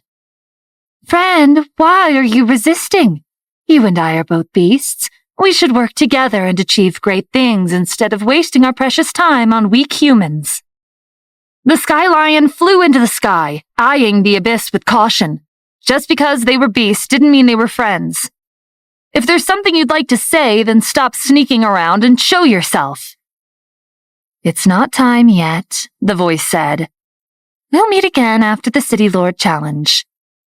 Silence returned to the abyss as the unnerving gaze disappeared. The tentacles on the ground turned to dust and scattered in the wind. The Sky Lion didn't stick around. Transforming back into a human, he surveyed the structure of the infinite prison before hurrying back to the hotel. A cubic metallic space had been constructed below the prison. It was divided into cells like a beehive, and there was only one exit to the surface. The metallic material was sturdy, and bombs had been installed outside the door. If a prisoner attempted to escape, they'd have to break down the door. That would set off an explosion, and the metallic space would drop into the abyss. Above the ground, there were 2 stories on the outer layer with facilities for the guards. The center had been left empty to make it easier to monitor the entrance to the underground cells. The Sky Lion drew a map of the prison as he explained the layout to Stephen and Fiona.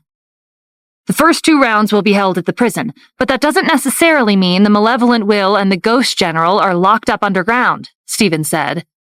"Did you notice any suspicious rooms or facilities?" The Sky Lion thought back to his encounter with the beast in the abyss. Danger followed the miasma, and unusual beasts lurked in the darkness. No matter how hard he thought about it, he couldn't figure out where the Malevolent Will or the Ghost General were. They could be anywhere within the miasma. He gave up and tossed the pen on the table. "I don't know. I heard people talking about the City Lord Challenge when I was coming back to the hotel. Maybe you should ask him. He's been managing the city for over 100 years. If anyone knows the answer, it would be him." "Would he want to meet with us?" Stephen asked. "We're just visitors.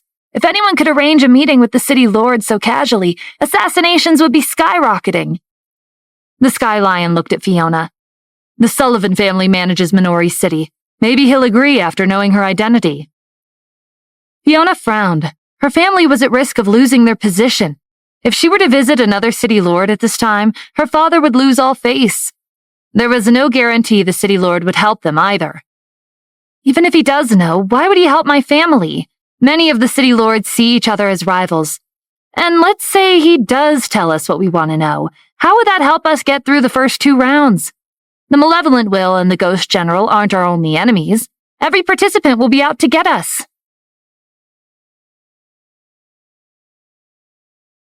The Sky Lion didn't understand what was so hard about visiting another City Lord, But Fiona didn't explain. Leaving no room for discussion, she left after reminding Stephen to focus on his cultivation in the time they had left. Now that they were alone in the room, the Sky Lion told Stephen about the beast in the abyss. My guess is that there's a spatial rift at the bottom of the abyss, and something strange came through. It was different from the other beasts I've encountered before. It wasn't from the Asura or the Elysian realms. This could be the beginning of another crisis for the Elysian realm. You've been with Killian for thousands of years. If you haven't seen the beast before, where do you think it came from? Stephen asked. What if it's not a beast and just a being that disguised itself as one? What's the point in guessing randomly? Take out the Book of Life and find out what it is. Stephen did as the Sky Lion suggested. A golden scroll unfurled before them, and a description of the abyss appeared. The Elysian realm hadn't always been divided into 5 domains. The rules restricting cultivators in the cities didn't exist in ancient times. To expand their territory and plunder cultivation resources, many martial arts factions fought for dominance. As the years passed, more cultivators and factions were drawn into the conflict, and a large-scale war broke out. A cultivator from ancient times left a crater in the earth with a blade of energy released from their sword. By chance, their enemy's weapon had space-time abilities, which turned the crater into the abyss. It was an unstable space isolated from the Elysian realm, with the potential to develop into a realm. The Book of Life's description wasn't that detailed, probably because the abyss was a dead environment, but the creatures inside were alive. Changes to the space occurred frequently. Information about the abyss was limited, but it was consistent with the Sky Lion's speculation. Stephen was curious, but he decided to wait until after the City Lord challenge before checking off the cliff. As the days passed, Abyssum City became livelier. The Amethyst Auction House and other vendors set up stations on the streets, selling information about the challenge. It was hard to distinguish the truth from the lies, but they made considerable profit every day. Most of the participants were wealthy. Buying gossip to kill time was hardly a waste. To prepare for the first round, several elders from Zenith Council came to visit the warden at the Infinite Prison. You must have been surprised when you were informed that the first 2 rounds of the City Lord Challenge would be held at the prison. Sorry for the trouble. Not at all, the warden replied. Weakening the malevolent will and the Ghost General is important for securing the abyss.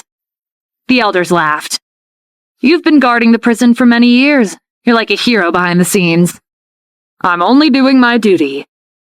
The warden's tone was humble. The Zenith Council had the authority to influence the City Lord Challenge.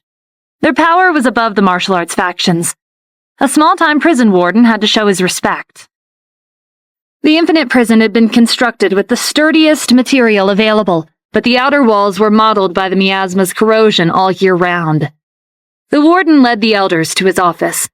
He unlocked the safe and took out a book where the prisoners' profiles were documented. The Zenith Council had helped capture some of the heinous criminals detained in the prison. Some of them had served their sentences for more than 500 years. A few elders from the Zenith Council stopped by for an update on the prisoners at least once a year. After discussing the prisoners, they studied the map hanging on the wall. The red areas marked on the parchment contained strong concentrations of negative energy created by the prisoners' hatred, resentment, and grudges. The locations of the malevolent will and the Ghost General were included. Do you need a guide for the participants? The warden asked the elders. There's no need for that. Just outline a route for them. A cultivator who can't find the target isn't qualified to be the City Lord. The warden drew a line with red pen. It looked straightforward, but the actual journey was more complicated and dangerous. The malevolent will and the Ghost General were located north of the prison, along the edge of the abyss. It would take around 700 to 800 twists and turns to get there. There were also beasts that occasionally crawled out of the abyss. The unlucky participants would become their next meal. When it was almost time for the first round to begin, the warden informed the Lord of Abyssum City to issue an announcement for the participants to gather at the Infinite Prison. The lively atmosphere in the city had reached its climax. It was even more festive than the New Year. A dense crowd of more than 3,000 participants surged past the city gate like a tide. They were talking and laughing, blinded by greed. Stephen and Fiona weren't among them. They were at the hotel having their last hot meal before the first round. It won't be a smooth trip to the prison. Should we have gone with the beasts? Fiona asked. We don't need to watch them all the time. They're not human, but they know how to blend in. They're smarter than you think. They could end up getting into a fight with the participants, but they won't get anything out of it. Besides, most of them have lived longer than both of us combined. They have unique abilities like poison and antivenom. They're not easy to kill. Stephen patted the Sky Lion's shoulder, indicating that he was the perfect example of what he was describing. A team of 100 elite beasts increased their chances of passing the first 2 rounds. The prison and its vicinity were an ideal environment for them to fight in. Not to mention, the Sky Lion was one of the strongest and most capable beasts from the Asura realm. What about you? Stephen asked. I'm going alone, Fiona said. I'm going to hide and observe. Her strategy was to lie low and back Stephen up. He had many enemies in the Elysian realm, just like the Sullivan family. They were both in danger. While he was helping her, she would help him from the sidelines. After finishing their meal, the 3 of them set off for the Infinite Prison. The Sky Lion bristled with excitement on the way there. He couldn't wait to let loose after holding back for so long. A temporary station had been built in the empty space outside the entrance to the prison. The elders from Zenith Council were the hosts, while the warden and the guards were there to provide extra security. The participants were gathered in the empty clearing, waiting for an introduction to the first round. The rules weren't complicated. Their task was to attack, weaken, or kill the Malevolent Will and the Ghost General and obtain evidence. Proof of their achievement included items their target carried on their person. There were no restrictions. The participants were free to form teams or kill each other, but the elders advised them against the latter. If they started killing each other, their numbers would dwindle, making it harder to complete the task. As a city lord, they would need to know how to manage a city.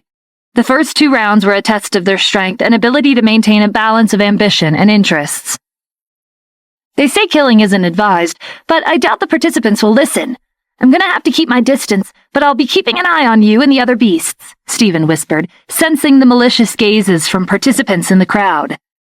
You don't have to, the Sky Lion said. Beasts aren't limited to one form. We can hide anywhere. By the way, what will happen if all the participants are killed? Will the City Lord position be empty? No, if anything, the original City Lord will continue its duties until a new candidate is found. Monica and Tobias were speaking in low voices as they watched Stephen. The Asuras, who were standing at the edge of the crowd, didn't bother concealing their hostility either. The Dragon Clan had been treating them with hospitality, and Stephen was the Prophet's student, but they had to make sure he was dead by the end of the challenge.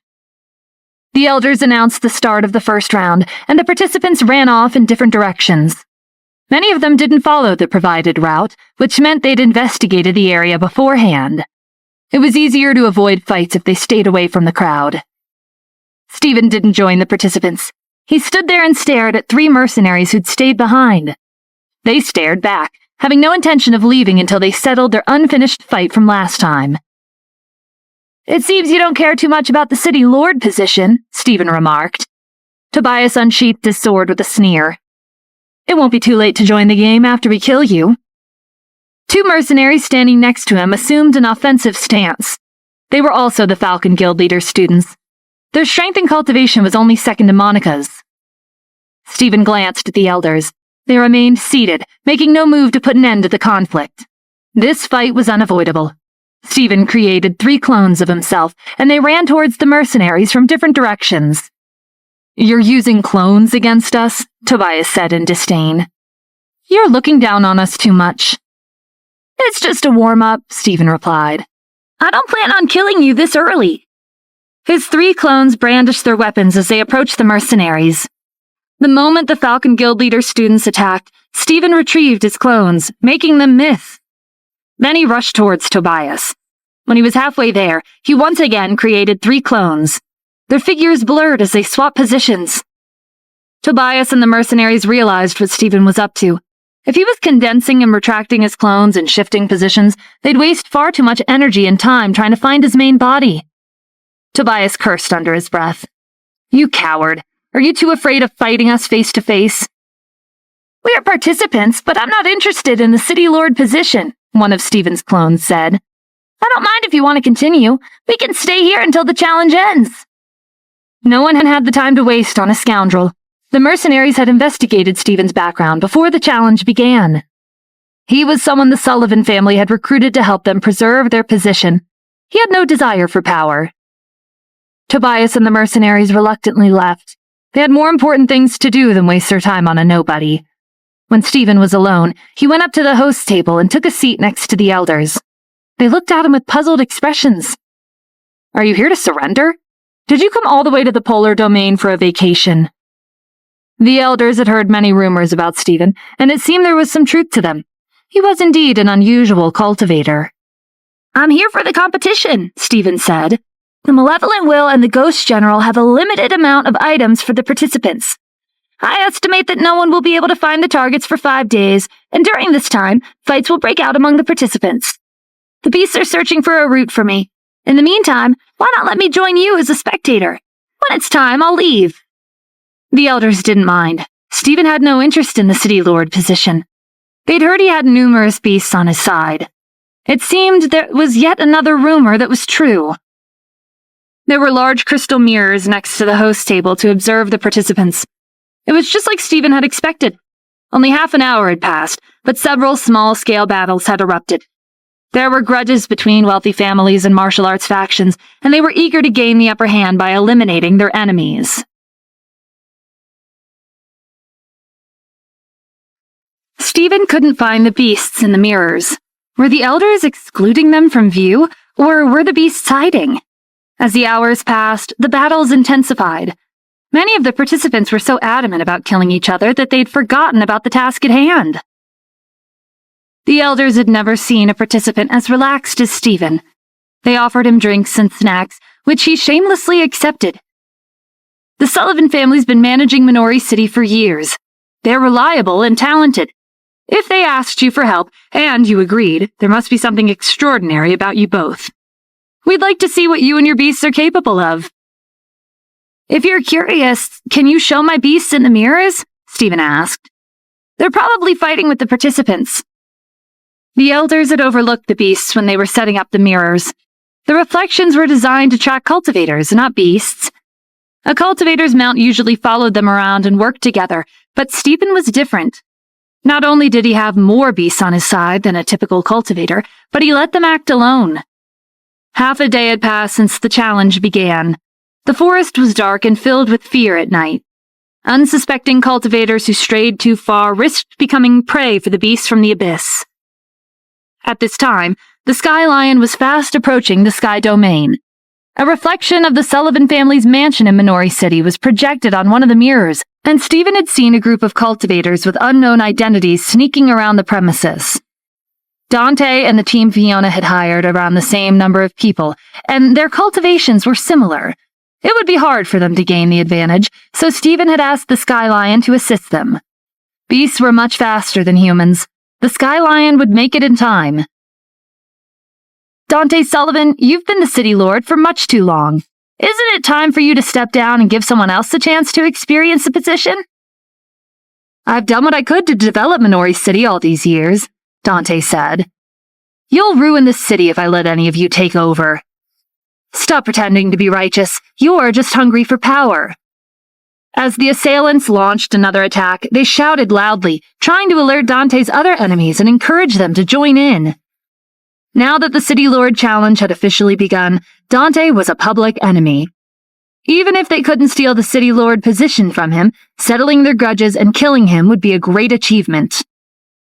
When Dante's sword clashed with theirs, his enemies realized he was far stronger than what they'd anticipated. As the City Lord, he had access to more resources and had more time to focus on his cultivation. But he was outnumbered. He wouldn't be getting out of his fight unscathed. Suddenly, a young man with dark hair and gray eyes dropped from the sky and charged into the crowd. The Sky Lion had transformed back into a human when he reached the mansion, but his method of fighting was rather bloody and barbaric. He threw himself at the nearest target, dug his fingers into his shoulder, and bit into their neck. The assailant's head rolled as blood gushed from the artery on the neck. Dante's enemies were horrified. What is he? Where did this monster come from? No one knew who the insane young man was. Their intel never mentioned such a powerful ally on Dante's side. Blood sprayed in every direction and splattered on their clothes. The sky lion licked his lips as his gaze fell on them. The stronger the cultivator, the more delicious their flesh and their spiritual energy would be. The gore reminded Dante's enemies of where they were and that they still had an objective to achieve. They were here to kill Dante and remove him from his position, even if it cost them their lives. They calmed down and arranged themselves into formation again. This young man was a lunatic, but he was only one person. Once they got rid of him, Dante would be next. Dante's enemies surrounded the sky lion with blades of energy. He nimbly slipped through the gaps between each attack. He wasn't known as the celestial beast's mount for nothing. His speed was unparalleled. The sky lion's after images flashed through the crowd, but none of their attacks hit the mark. Dante's enemies were forced to set up a defensive array. They pointed their swords at the sky, releasing beams of light into the clouds. The lights glowed with different colors and condensed into a vivid and lifelike painting of mountains and rivers. A bright light enveloped the clearing. None of the cultivators were affected, but the sky lion was dragged into the painting. Stephen was watching the battle projected in the mirror. He didn't know what the painting was, but it seemed to have been designed to trap or kill beasts. The elders, the wardens, and the guards had varying commentary. Looks like that beast was caught. What is he going to do now? I don't think he's shown his true abilities yet. He was still in human form before getting caught in the painting. Stephen didn't say anything. He pretended to be calm as he swallowed the unease welling up inside him. Killian had trusted the Sky Lion when he asked him to lead a team of beasts to the Elysian realm and protect him. A single array wouldn't be able to trap him. Dante rushed into the air to destroy the strange defensive array and free the Sky Lion, but his enemies blocked his path. All of a sudden, distorted images of mountains and rivers illuminated the clearing. The sound of glass cracking echoed above. A monstrous, shark-like beast crawled out of the sky. Razor-sharp bones extended from its fins, tore the painting, and shattered the array. I was wondering what this painting was. You banded together and set it up, but it's fragile and weak, just like you. The young man didn't just act like a monster. He was a monster. Dante's enemies turned pale.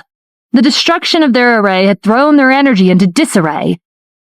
The Sky Lion dove for the ground, not giving them a chance to regain their bearings. Its tail swept across the clearing, slamming into their bodies. Another scene of tearing flesh and splattered blood unfolded. The Sky Lion's brutality was reflected in the crystal mirror. It flew around the clearing, swallowing bodies as it passed. The continuous absorption of spiritual energy maintained the Sky Lion's peak condition. The remainder of Dante's enemies fled in a panic. Even the spectators watching from the dark ran for their lives. The elders, the warden, and the guards praised the Sky Lion's strength. No wonder you were so calm and composed, Stephen. If all of your beasts are as strong as the one we just saw, all you need to do is sit here and wait for them to finish the challenge for you. The competition's only just begun, Stephen said, pretending like he hadn't been worried in the slightest. They're my friends from the Asura realm. I can't let them risk their lives and do the work for me. It was already past midnight, and it was time for him to leave. He said goodbye to the elders, the warden, and the guards, and disappeared into the night. A short distance away, he summoned one of the threadworms and leaped onto its back. As the threadworm glided along the ground, Stephen noticed the dead bodies of participants decomposing and rotting in the miasma before merging with the soil, leaving only their rusty weapons behind. After watching the mirrors for more than half a day, Stephen didn't see the mercenaries or the Asuras fighting with the other participants. Had they changed their appearances, or were they hiding somewhere? Maybe they had already died. Before dawn, Stephen wanted to observe the abyss from a distance to see if the mysterious beast the Sky Lion had told him about was still there. All of the participants knew how dangerous the abyss was. Even as the competition was intensifying, they stayed far away from the vicinity. The sound of weapons clashing faded and the miasma thickened the closer Stephen and the threadworms got to the cliff. The threadworm stopped a few miles away from the edge. I feel a powerful beast clinging to the wall right now below the cliff beyond the miasma. Its heartbeat is thrumming across the ground. You can feel that? Stephen asked incredulously. That's how strong it is. Don't take unnecessary risks. Stephen looked at the veil of miasma shrouding the abyss. It was impenetrable to aura. If there really was a spatial rift at the bottom, he wondered where it led. The Sky Lion told him that the mysterious beast had criticized human cultivators and tried to get him to join its cause. Without the Sky Lion, there was no telling what would happen if Stephen met the beast on his own. He was about to turn back when a shadow emerged from the miasma. It was the beast the Sky Lion had encountered. It looked like a gigantic spider with tentacles. The threadworm condensed a barrier of iron sand just as the beast extended its tentacles from afar. The barrier shattered instantly. Stephen condensed the Killen's phantom.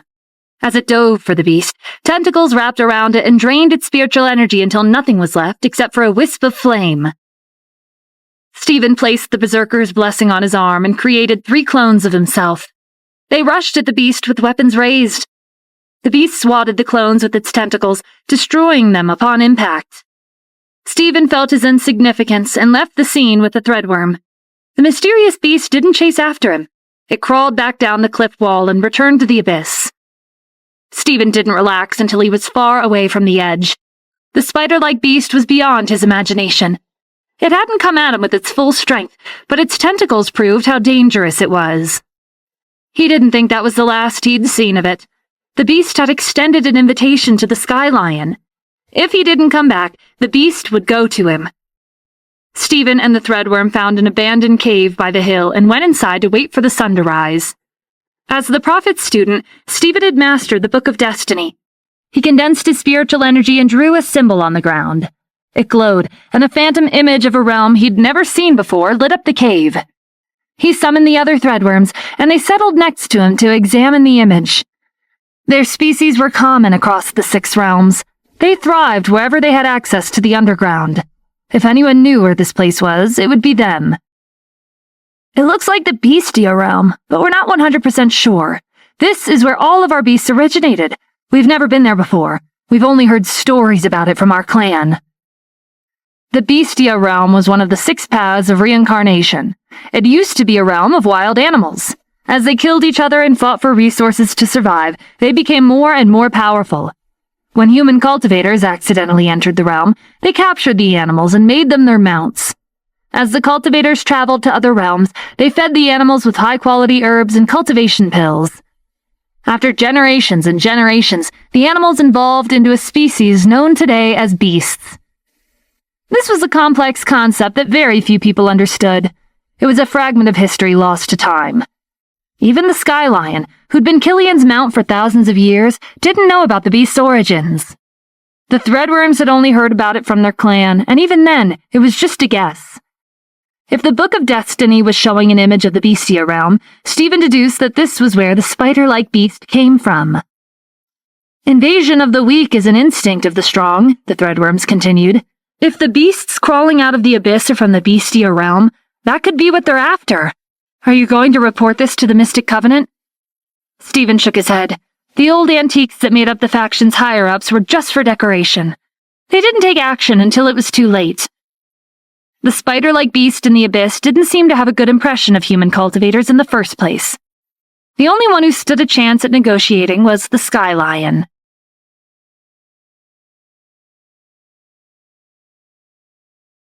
At dawn, sounds of fighting drifted into the cave. Stephen hadn't heard from anyone all night. It was a sign that Fiona, the Sullivan family, and the beasts were safe.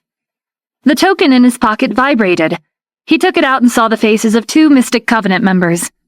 They were students of the 2 high-ranking sentry guards he'd met when they were in the Asura realm. Considering their positions, their students had a higher status than Stephen. Stephen, I heard you're participating in the City Lord Challenge. Where have you been? Why haven't I seen you around? Did you surrender? No, I'm still here. I was laying low for the night. If you're not doing anything right now, then come over and help us. Our coordinates are on your screen. Before Stephen could reply, they ended the call. Their pretentious and arrogant attitude was very much in line with their teachers. But why were they participating in the challenge? Being demoted wasn't worth it, and if they really did become the City Lord, they'd be kicked out of the faction. Are you going to meet them? The threadworms asked. Yeah, they sounded urgent, but I don't know why they're specifically asking me to help. Maybe they're interested in the beast from the Asura realm. If anything happens, just run. The threadworm's reasoning made sense. Stephen left the cave and followed the coordinates on his token. He passed a river and a swamp and searched in dense forests until finally finding the Sentry Guard students. Their clothes were clean and spotless. There was no sign of injury or battle. Stephen cautiously approached them. He felt a little awkward. He'd only seen them around 2 or 3 times. They were barely acquaintances. They weren't even on speaking terms. "Hey, how have you been?" The 2 of them smiled at him. "It's been a while. We have the same goals, so let's work together." "I think there's been a misunderstanding," Stephen said. "I'm not participating to become a city lord. I'm only here to help my friend." "What's the difference between helping the Sullivan family and helping us? If we come across hostile participants, we kill them and be done with it. If you help us and we accomplish what we came here to do, we'll ask our teachers to let you have the first pick of weapons, equipment, and cultivation pills." The Sentry Guard students left no room for discussion. From their tone, if Stephen refused, they would start threatening him. He wasn't certain why they were here, but he had to admit that the position of a city lord was enticing to cultivators like them. As their teachers, the Sentry Guards would have authority in both a martial arts faction and the cities if their students became city lord. Unlike the mercenaries, the Sentry Guards couldn't risk revealing their ambition. They were limited to sending out 1 or 2 of their students, who were now trying to recruit Stephen. Stephen trailed after the Sentry Guard students through the forest. They were searching for the malevolent Will and the Ghost General. The threadworms had transformed into tiny earthworms and were following them underground. After walking for some time, Stephen sensed the presence of other cultivators around them. Daggers shot out from the darkness. When he and the Sentry Guard students dodged, the daggers curved and flew back into the forest. A group of cultivators stepped out from behind the trees. "Are you the only ones left from the Mystic Covenant?" The Sentry Guard students drew their swords. "Sounds like you're targeting us." The cultivators laughed, not taking them seriously. They were new hires of the Mercenary Guilds Alliance.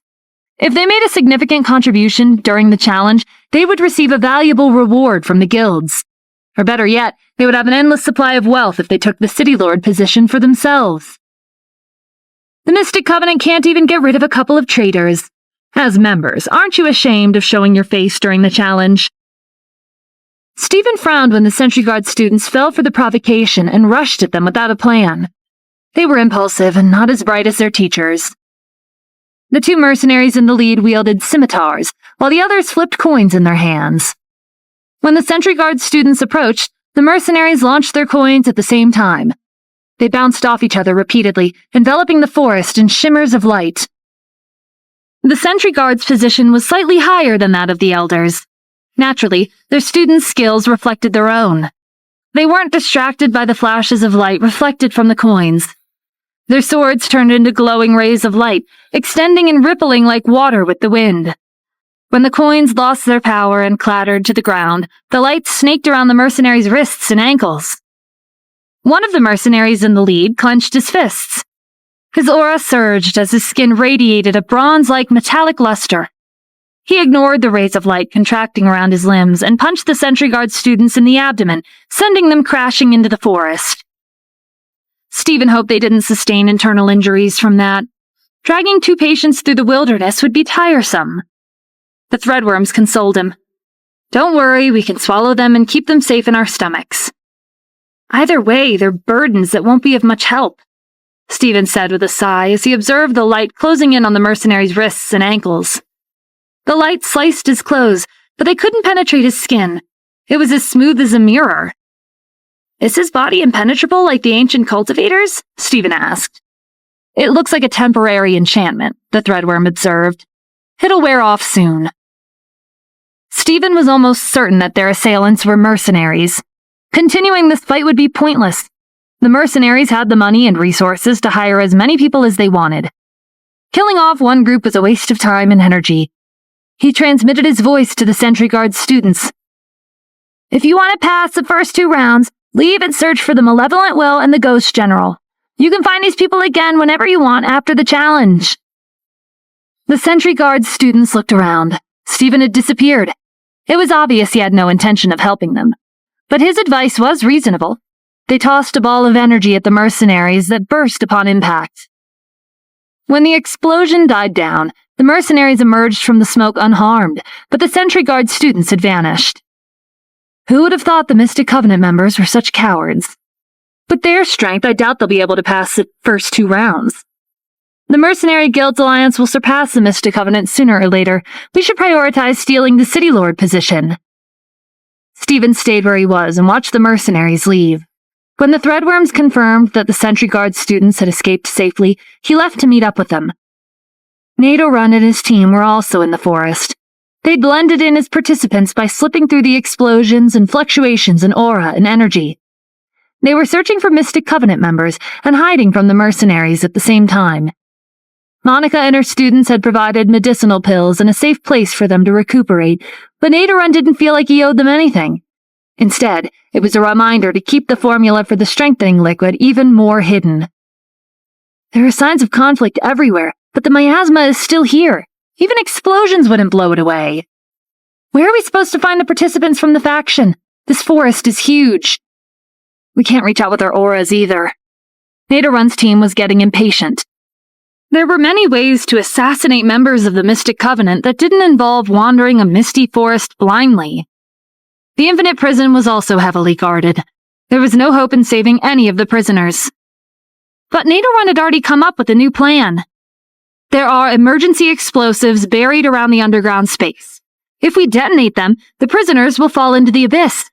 We've already brewed the potion. We just need to find the right allies. On our way here, you all felt it too. There's a creature hiding in the abyss. If we blow up the underground space, the commotion might attract its attention. Either the prisoners or that creature will become our new ally. We'll choose when the time comes. Nadorun's team began to protest. No one has ever made it out of the abyss alive. The prisoners won't be an exception. The investigations in the past were voluntary. We don't know exactly how dangerous the abyss is. There are many prisoners detained in the underground space. If they fall into the abyss like a swarm of bees, there will be a few lucky ones who manage to escape. And if they all end up dead, why would that matter? We'll just have to look elsewhere for allies. It's also an opportunity for us to discredit the martial arts factions. They're the ones who prohibited killing the prisoners. The public will scorn them if news gets out that an accident happened at the prison. Nadorun's detailed explanation convinced his team. As they headed for the prison, they didn't notice the tiny threadworms in the soil. They transmitted the information back to Stephen. The sudden appearance of Nadorun's team made him nervous. To begin with, helping the Sullivan family win the challenge relied on luck. Now that the ancient cultivators were here, the situation had become much more complicated. Stephen had to warn the beasts as soon as he could in case they were dragged into a fight with the ancient cultivators and got themselves killed. Should we leave the forest? The threadworms asked.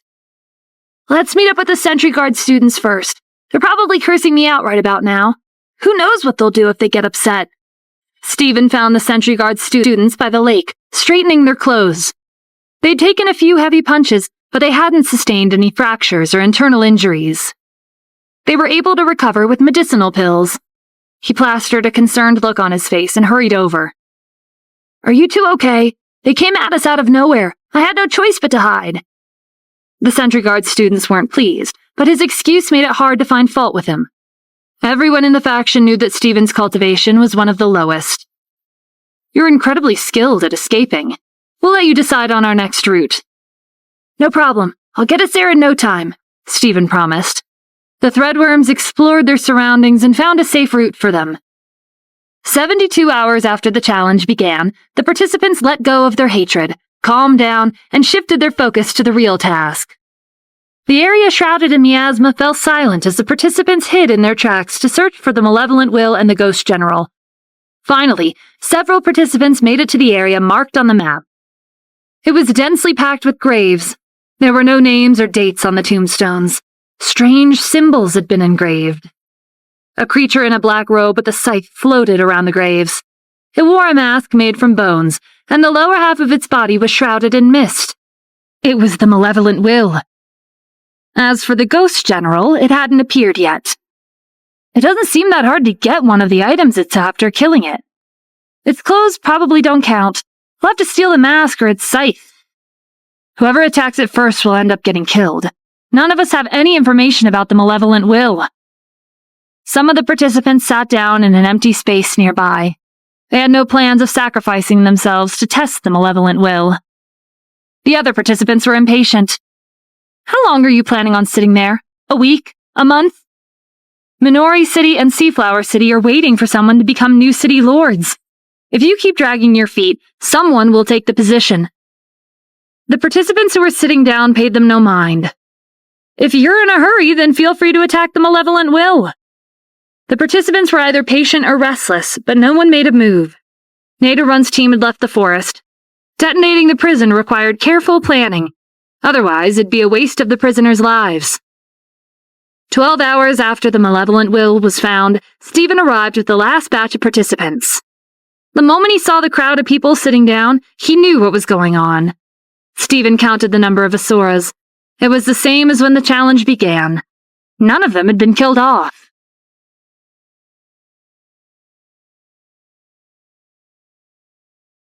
The Asuras scowled at Stephen the moment they saw him. Look who it is! The coward who's been hiding for the past 5 days has finally shown up. Are you ready to settle our grudge? If you kill me, you'll be sitting here for the rest of the week. I know how to complete our first task fair and square. The participants perked up and listened intently. Some of them had been waiting for 5 days. No one was brave enough to take the lead, and Stephen was the scapegoat they'd been looking for. The longer we wait, the more impatient the elders will be, Stephen went on. They'll end up changing the rules and making it harder. These tombstones are arranged in a grid. There are more graves than the number of participants. To make things fair, we'll each choose at least one grave as our territory. Whether the malevolent will chooses to flow will depend on our luck. The fortunate will steal a piece of equipment, while the unfortunate will die here. The participants went quiet as they mulled it over. According to his plan, they were to choose a grave and wait for the malevolent will. It sounded fair enough. The winners of this round would have to rely on luck and good judgment. One by one, the participants agreed. In only a few minutes, Stephen had gained a large number of supporters. The crowd surged over the graves like a wave. The malevolent will had vanished days ago. It was an entity formed from negative energy. It wasn't an illusion. It had created this cemetery to absorb the negative energy in nature by hiding beneath the graves. The Sentry Guard students went up to Stephen and whispered, "Where'd you get this idea from? How does this benefit us?" Stephen shrugged. "It's a fair competition." The Sentry Guard students weren't happy with his response, but they followed the other participants into the cemetery to choose their tombstones. The graveyard was large, and each participant could select at most 9 tombs, but the space that each grave occupied was small. Fighting the malevolent will in such a limited area was a challenging task. A simple explosion could easily set off outside the designated grave. If they accidentally dragged another participant into their fight, things would get messy. The participants didn't realize how restrictive Stephen's plan was until they were selecting graves, but they didn't have a better idea, and no one wanted to wait a second longer. The threadworms poked their heads out of the soil. "These graves are narrow. Should we get back to your spiritual world?" "Not yet. You're actually the main character of this round," Stephen said cryptically. He pointed to the gaps around the tombstone. "None of us know what's stored beneath the graves. They might be empty, or there could be a body. The malevolent will might be hiding inside. We should confirm before we choose." The veil of miasma weakened the participants' senses. The threadworms were able to burrow into the soil unnoticed. The tombstones were crudely made, and they were severely eroded. The threadworms slipped through the cracks without much effort. An empty grave meant it was unclaimed. The presence of a scythe meant the grave belonged to the malevolent will. When the threadworms found an empty grave, Stephen went over and made it his territory.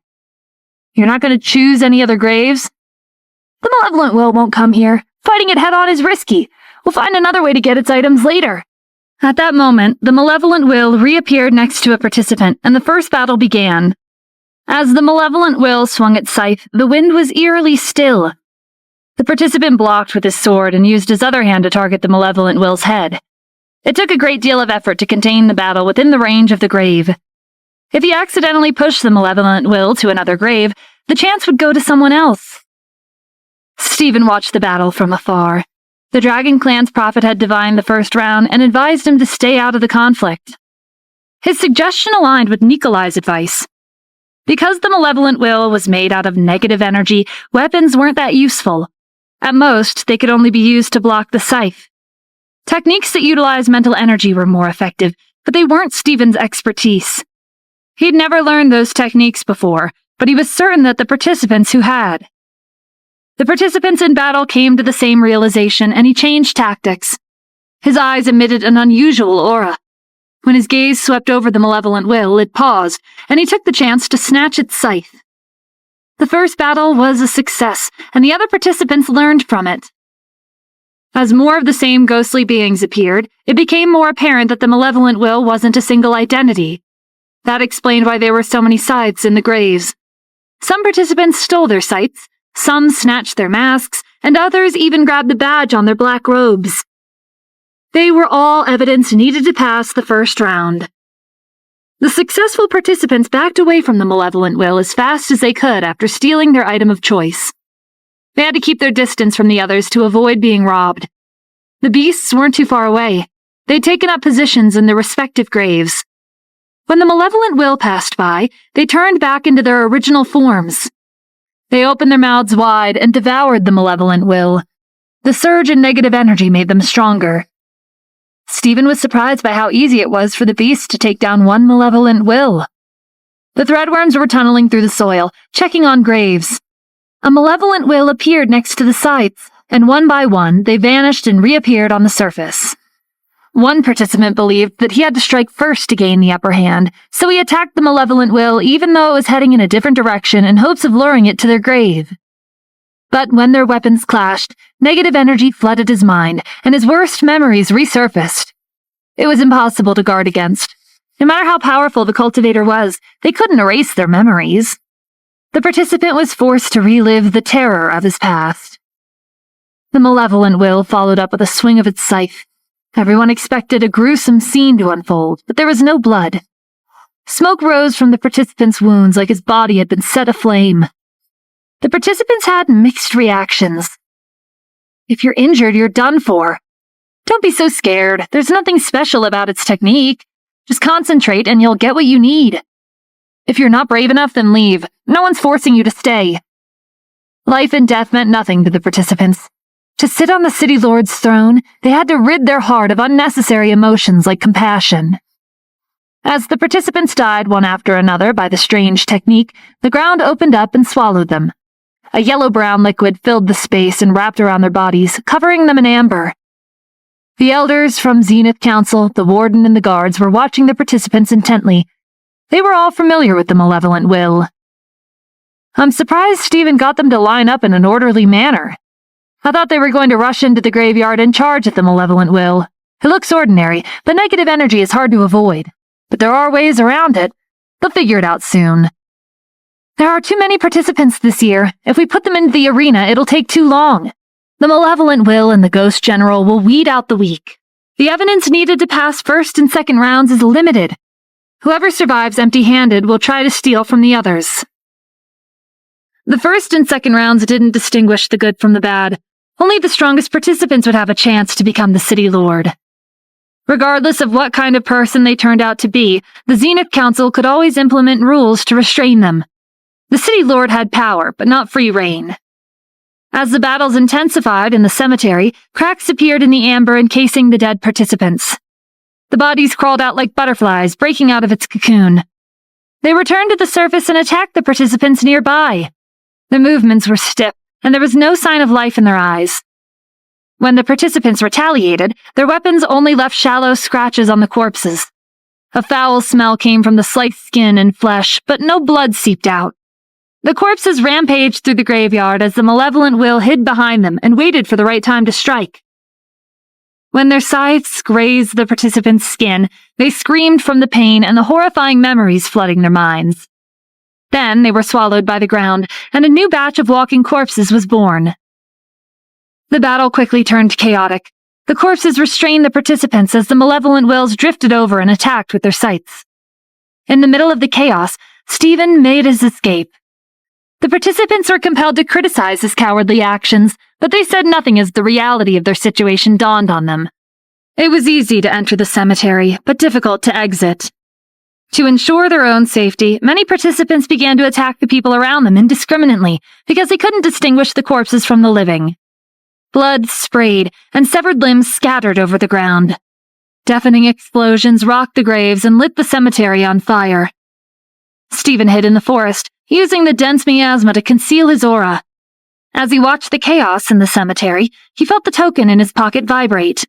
It was the Sentry Guard students. They'd broken out of the crowd and were asking Stephen where he was so they could meet up. As members of the Mystic Covenant, the mercenaries had locked onto them the second they arrived with Stephen. With so many mercenaries around, there was no chance for them to get close to the malevolent will. It was good enough that they'd escaped the crowd with no injuries. The Sentry Guard students began to complain when they met up with Stephen. They're all crazy. They've lost sight of their goal. They're using the corpses as an excuse to kill other participants and vent their frustrations. Let's stay away from them. We'll scavenge the cemetery after they leave. But there can't be that many malevolent wills. What if they're done by the time we go back? Those entities are created from the prisoner's negative energy. They'll never disappear. Stephen didn't join their discussion. He kept his gaze on the cemetery. After Dante was ambushed in Minori City, the Sky Lion and the hired team of cultivators had escorted him to the polar domain. Some of the hired cultivators had been injured when all hell broke loose in the cemetery, but for the most part they were unscathed. Dante, Fiona, and their team had all managed to escape.